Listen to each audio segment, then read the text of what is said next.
నేను ఒక teacher, incharge, vice principal and academic coordinator గా 25 ఇయర్స్ నేను సర్వీస్ చేయడం జరిగింది. నేను ఈ ప్రొఫెషన్ కి వస్తాను, నేను ఈ బిజినెస్ ఎంటర్ప్రీనర్ గా మారుతానని నాకైతే తెలీదు, అనుకోలేదు ఎప్పుడు కూడా. టీచింగ్ అంటే నాకెంత ప్యాషన్ అంటే 70 కిలోమీటర్స్ నేను ట్రావెల్ చేసేదాన్ని. బోయిన్పల్లి దగ్గర నుండి తూప్రాన్ వెళ్లేదాన్ని చదువు చెప్పడానికి.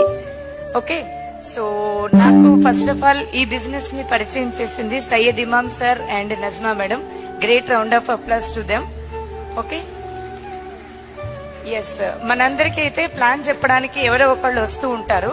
కాంటాక్ట్ లిస్ట్ చూసి సార్ కూడా నా లిస్ట్ రాసుకుని ఉండొచ్చు, కానీ స్టేటస్ చూసి క్యాప్షన్ నచ్చి నాకు నేనుగా ఈ బిజినెస్ కి కనెక్ట్ అవ్వడం జరిగింది. Growing by lifting others. ఇతరులని ఎదగనిద్దాం మరియు ఎదుగుదాం. సో ఇంత సక్సెస్ వస్తుంది, ఇంత తొందరలో మేము ఇంత సక్సెస్ తీసుకుంటామని